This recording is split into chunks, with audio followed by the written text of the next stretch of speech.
इस अदालत च बंदे बिरख हो गए, फैसले सुनदियां सुनदियां सुक गए। आखो इन्हां नूं उजड़े करी जाण हुण, ये कदों तक इत्थे खड़े रहणगे। कुछ किहा तां हनेरा जरेगा किवें, चुप रहा तां क्षमादान की कहणगे। ਅੱਜ इस गल तो शुरुआत क्यों कर रहे हैं, ਅੱਜ चुप रहण तो गल क्यों कर रहे हैं, इंसाफ अदालत तो गल क्यों शुरू कर रहे हैं। सत श्री अकाल, तुसीं जुड़े हुए हो पंजाबी रेडियो USA ਦੇ ਨਾਲ ਤੇ मैं हाँ प्रवीण शर्मा ਲੈ ਕੇ ਹਾਜ਼ਰ ਹਾਂ प्रोग्राम स्पैशल रिपोर्ट। ਅੱਜ ਦੀ ਇਸ ਰਿਪੋर्ट ਦੇ ਵਿੱਚ ਗੱਲਬਾਤ ਕਰਾਂਗੇ ਇੱਕ ਅਜਿਹੇ ਪਰਿਵਾਰ ਦੇ ਬਾਰੇ ਜਿਸ ਦੇ ਇੱਕ ਇਨਸਾਨ ਨੂੰ, ਜਿਸ ਦੇ ਇੱਕ ਜੀ ਨੂੰ 1992 ਦੇ ਵਿੱਚ ਪੁਲਿਸ ਚੱਕ ਲੈਂਦੀ ਹੈ।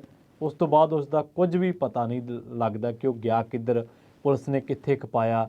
ਪੁਲਿਸ ਕਿਸੇ ਵੀ ਘਰ ਦੇ ਦਾ ਸਵਾਲ ਦਾ ਜਵਾਬ ਕੋਈ ਵੀ ਨਹੀਂ ਦਿੰਦੀ। ਤਾਂ ਇਸ ਤੋਂ ਬਾਅਦ ਕੀ ਹੁੰਦਾ? ਇਸ ਤੋਂ ਬਾਅਦ 1992 'ਚ ਇਹ ਘਟਨਾ ਵਾਪਰਦੀ ਹੈ ਅਤੇ 1992 ਤੋਂ ਬਾਅਦ ਤਕਰੀਬਨ 2001 ਤਕਰੀਬਨ 9 ਸਾਲ ਬਾਅਦ CBI ਇੱਕ ਕੇਸ ਦਰਜ ਕਰਦੀ ਹੈ ਅਤੇ 2023 ਯਾਨੀ ਕਿ 1992 ਤੋਂ ਲੈ ਕੇ 2023 ਤੱਕ ਤੁਸੀਂ ਗਿਣੋਗੇ ਤਾਂ ਤਕਰੀਬਨ 30 ਸਾਲਾਂ ਬਾਅਦ, 3 ਦਹਾਕਿਆਂ ਬਾਅਦ ਉਸ ਮਾਮਲੇ ਦੇ ਵਿੱਚ 3 ਪੁਲਿਸ ਮੁਲਾਜ਼ਮਾਂ ਨੂੰ ਦੋਸ਼ੀ ਕਰਾਰ ਦਿੱਤਾ ਜਾਂਦਾ ਹੈ। ਇੱਕ ਨੂੰ 3 ਸਾਲ ਦੀ ਸਜ਼ਾ ਅਤੇ ਦੂਜੇ ਨੂੰ 5 ਸਾਲ ਦੀ ਸਜ਼ਾ ਅਤੇ ਇੱਕ ਫੌਤ ਹੋ ਜਾਂਦਾ। ਕਹਾਣੀ ਕਿੱਥੋਂ ਦੀ ਹੈ? ਕਹਾਣੀ ਸੁਣ ਕੇ ਤੁਹਾਡੇ ਲੂੰ ਕੰਡੇ ਖੜੇ ਹੋ ਜਾਣਗੇ। ਇਹ ਕਹਾਣੀ ਹੈ ਤਰਨ ਤਾਰਨ ਦੇ ਪਿੰਡ ਕੋਟਲਾ ਸਰੂਖਾ ਦੇ ਨਾਲ ਸੰਬੰਧਿਤ ਕੁਲਦੀਪ ਸਿੰਘ ਦੀ। ਕੁਲਦੀਪ ਸਿੰਘ ਉੱਥੇ ਕੋਟਲਾ ਸਰੂਖਾ ਦੇ ਨਾਲ ਸੰਬੰਧਿਤ ਸੀਗੇ ਅਤੇ ਉਹ ਇੱਕ ਸਹਿਕਾਰੀ ਬੈਂਕ ਦੇ ਵਿੱਚ ਨੌਕਰੀ ਕਰਦੇ ਸੀਗੇ। ਪਰ ਜਿਹੜਾ ਨਿਆਂ ਹੋਇਆ, ਜਸਟਿਸ ਡਿਲੇ ਜਸਟਿਸ ਡਿਨਾਈਡ, ਦੇਰੀ ਨਾਲ ਕੀਤਾ ਗਿਆ ਨਿਆਂ ਨਹੀਂ ਹੁੰਦਾ। ਨਿਆਂ ਇਕੱਲਾ ਦੇਣਾ ਨਿਆਂ ਨਹੀਂ ਹੁੰਦਾ। ਸਿਆਣੇ ਕਹਿੰਦੇ ਨੇ ਕਿ ਜਿਹੜਾ ਇਨਸਾਫ ਹੈ, ਇਨਸਾਫ ਕਰਨਾ ਇਨਸਾਫ ਨਹੀਂ ਹੁੰਦਾ, ਬਲਕਿ ਇਨਸਾਫ ਹੋਇਆ ਇਹ ਮਹਿਸੂਸ ਕਰਾਉਣਾ ਇਨਸਾਫ ਹੁੰਦਾ। ਅਤੇ ਇਸ ਪੀੜਤ ਪਰਿਵਾਰ ਦਾ ਕਹਿਣਾ ਇਹ ਹੈ, ਉਹਦੇ 2 ਪੁੱਤਰ ਨੇ।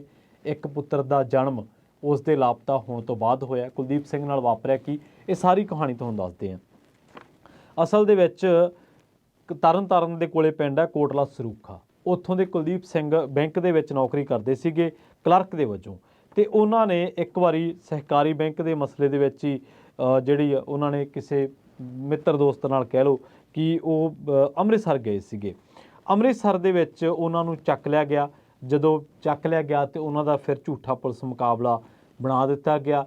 ਪੁਲਿਸ ਕੋਲੇ ਜਦੋਂ ਇਹ ਪਰਿਵਾਰ ਪਹੁੰਚਿਆ ਤਾਂ ਉਹਨਾਂ ਦੇ ਦੋਸਤ ਨੂੰ ਤਾਂ ਛੱਡ ਦਿੱਤਾ ਗਿਆ, ਪਰ ਕੁਲਦੀਪ ਸਿੰਘ ਬਾਰੇ ਪੁਲਿਸ ਨੇ ਕੋਈ ਵੀ ਸੰਤੋਸ਼ਜਨਕ ਜਵਾਬ ਨਾ ਦਿੱਤਾ। 1992 ਦੀ ਇਹ ਗੱਲ ਹੈ।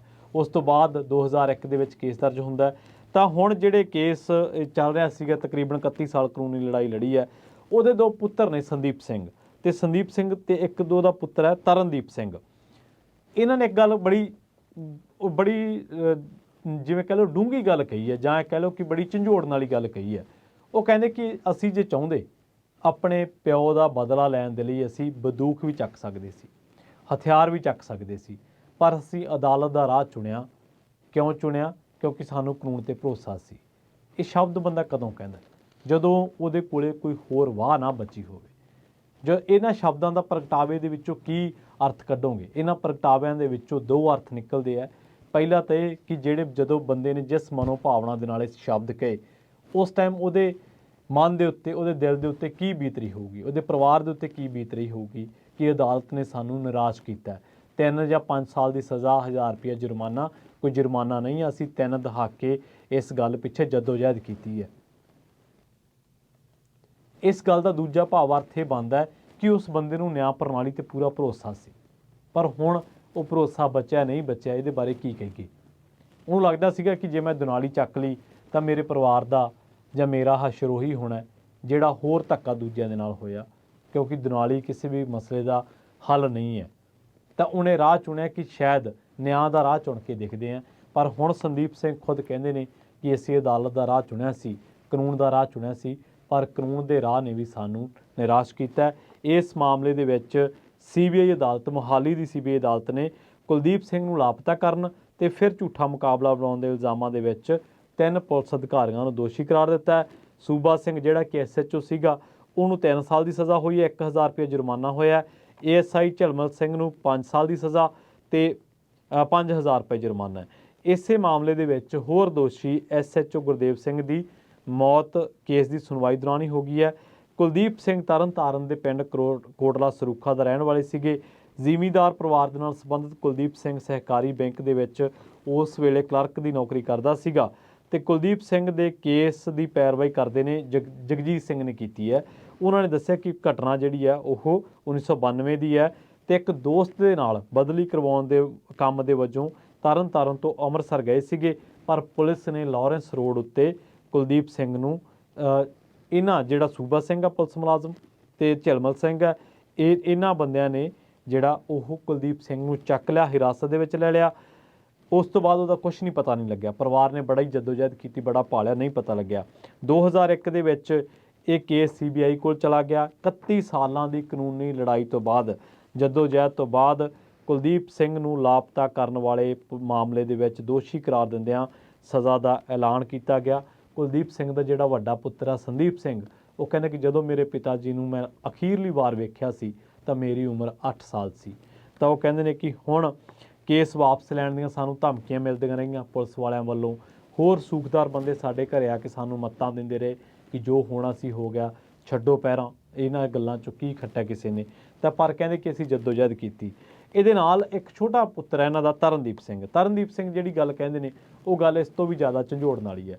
ਉਹ ਕਹਿੰਦੇ ਕਿ ਮੈਂ ਸਿਰਫ ਆਪਣੇ ਪਿਤਾ ਦੀ ਤਸਵੀਰ ਦੇਖੀ ਹੈ, ਮੈਂ ਉਹਨਾਂ ਦਾ ਪਿਆਰ ਨਹੀਂ ਪਾ ਸਕਿਆ, ਕਿਉਂਕਿ ਜਿਹੜਾ ਤਰਨਦੀਪ ਹੈ ਇਹਦਾ ਜਨਮ ਹੀ ਕੁਲਦੀਪ ਸਿੰਘ ਦੇ ਲਾਪਤਾ ਹੋਣ ਤੋਂ ਜਾਂ ਉਦੋਂ ਪੁਲਿਸ ਨੇ ਜਦੋਂ ਉਹਦਾ ਮੁਕਾਬਲਾ ਕਰਤਾ ਉਸ ਤੋਂ ਬਾਅਦ ਜਾਂ ਉਹਨੂੰ ਖੁਰਦ-ਬੁਰਦ ਕਰਨ ਤੋਂ ਬਾਅਦ ਹੋਇਆ।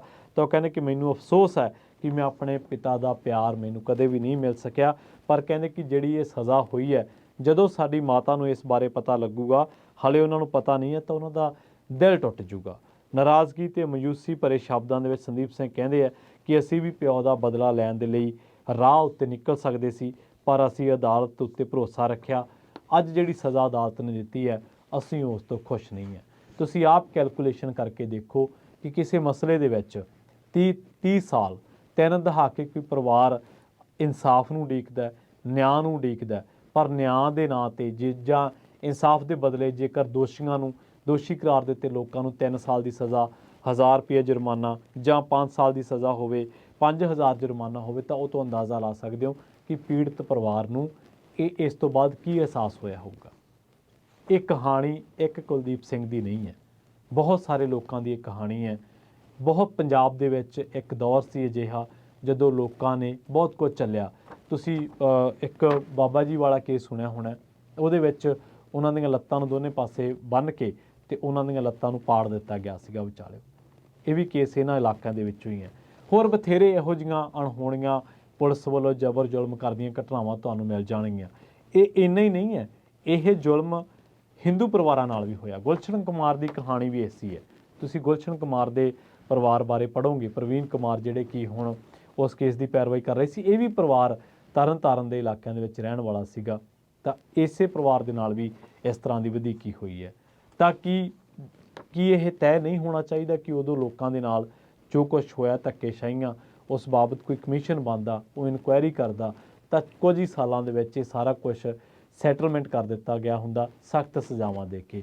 ਪਰ ਪਰਿਵਾਰਾਂ ਦੀ ਜਦੋਜਹਿਦ ਤਾਂ ਜਾਰੀ ਹੈ, ਪਰ ਇਸੇ ਦਰਮਿਆਨ ਰੋੜੇ ਅਟਕਾਉਣ ਵਾਲੇ, ਰਾਹ ਦੇ ਵਿੱਚ ਰੋੜੇ ਬਣਨ ਵਾਲੇ ਲੋਕ ਵੀ ਘੱਟ ਨਹੀਂ ਹੈ। ਪੁਲਿਸ ਪ੍ਰਸ਼ਾਸਨ ਦੇ ਨਾਲ ਸੰਬੰਧਿਤ ਜਾਂ ਹੋਰ ਆਮ ਸਿਆਸਤਦਾਨਾਂ ਦੇ ਨਾਲ ਸੰਬੰਧਿਤ ਲੋਕਾਂ ਨੇ ਇਹੋ ਜਿਹੇ ਪਰਿਵਾਰਾਂ ਨੂੰ ਬਹੁਤ ਹਾਸ਼ੀਆਗ੍ਰਸਤ ਕਰੀ ਰੱਖਿਆ, ਜਾਂ ਕਹਿ ਲਓ ਕਿ ਬਹੁਤ ਤੰਗ ਪਰੇਸ਼ਾਨ ਕੀਤਾ।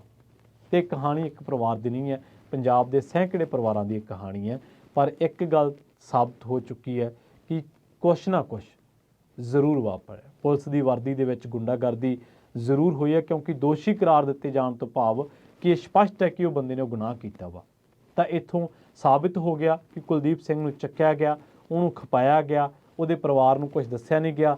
ਜਦੋਂ ਪਰਿਵਾਰ ਜਦੋਜਹਿਦ ਕਰਨ ਲੱਗਿਆ ਤਾਂ ਉਹਨੂੰ ਰੋਕਿਆ ਗਿਆ, ਉਹਨਾਂ ਨੂੰ ਦਬਾਉਣ ਦੀ ਕੋਸ਼ਿਸ਼ ਹੋਈ, ਉਹਨਾਂ ਨੂੰ ਲਾਲਚ ਦਿੱਤੇ ਗਏ, ਪਰ ਜਦੋਂ ਫਿਰ ਵੀ ਨਾ ਦਬੇ ਤਾਂ ਉਹਨਾਂ ਨੂੰ 10 ਨਹੀਂ, 5 ਨਹੀਂ, 10 ਨਹੀਂ, 15 ਨਹੀਂ, 20 ਨਹੀਂ, 30 ਸਾਲ ਆਪਣੇ ਪਰਿਵਾਰਕ ਮੈਂਬਰ ਦੀ ਮੌਤ ਦਾ ਇਨਸਾਫ ਲੈਣ ਦੇ ਪਿੱਛੇ ਲੱਗ ਗਏ। 3 ਦਹਾਕੇ ਉਹਨਾਂ ਨੇ ਇਸ ਜਦੋਜਹਿਦ ਦੇ ਵਿੱਚ ਲਾਏ, ਜਿਸ ਜਦੋਜਹਿਦ ਤੋਂ ਬਾਅਦ ਅਖੀਰ 'ਤੇ ਉਹਨਾਂ ਦਾ ਕਹਿਣਾ ਕਿ ਸਾਡੇ ਹੱਥ ਮਾਯੂਸੀ ਅਤੇ ਨਿਰਾਸ਼ਾ ਤੋਂ ਬਿਨਾਂ ਹੋਰ ਕੱਖ ਵੀ ਨਹੀਂ ਲੱਗਿਆ। ਸੋ ਇਸੇ ਕਰਕੇ ਇਸ ਗੱਲ ਤੋਂ ਸ਼ੁਰੂਆਤ ਕੀਤੀ ਸੀਗੀ ਕਿ ਆਖੋ ਇਹਨਾਂ ਨੂੰ ਜਿਹੜੇ ਘਰੀ ਜਾਣ ਹੁਣ, ਇਹ ਕਦੋਂ ਤੱਕ ਇੱਥੇ ਖੜ੍ਹੇ ਰਹਿਣਗੇ। ਕੁਝ ਕਿਹਾ ਤਾਂ ਹਨੇਰਾ ਜਰੇਗਾ ਕਿਵੇਂ, ਚੁੱਪ ਰਿਹਾ ਤਾਂ ਸ਼ਮਾਦਾਨ ਕੀ ਕਹਿਣਗੇ। ਐਵੇਂ ਨਹੀਂ ਕਿਹਾ ਜਾਂਦਾ ਜਸਟਿਸ ਡਿਲੇ ਜਸਟਿਸ ਡਿਨਾਈਡ। ਜਿਹੜਾ ਨਿਆਂ ਜੇਕਰ ਉਹ ਦੇਰੀ ਨਾਲ ਕਰੋਗੇ, ਇਨਸਾਫ ਦੇਰੀ ਨਾਲ ਕਰੋਗੇ ਤਾਂ ਇਨਸਾਫ ਨਾ ਦੇਣ ਦੇ ਬਰਾਬਰ ਹੈ। ਸਿਆਣੇ ਕਹਿੰਦੇ ਕਿ ਇਨਸਾਫ ਦੇਣਾ ਨਹੀਂ ਹੋਇਆ ਹੁੰਦਾ, ਇਨਸਾਫ ਹੋਇਆ ਇਹ ਮਹਿਸੂਸ ਕਰਾਉਣਾ ਇਨਸਾਫ ਦੇਣਾ ਹੁੰਦਾ। ਬਹੁਤ ਬਹੁਤ ਧੰਨਵਾਦ। ਜਲਦ ਮਿਲਾਂਗੇ ਇੱਕ ਹੋਰ ਨਵੀਂ ਰਿਪੋਰਟ ਦੇ ਵਿੱਚ।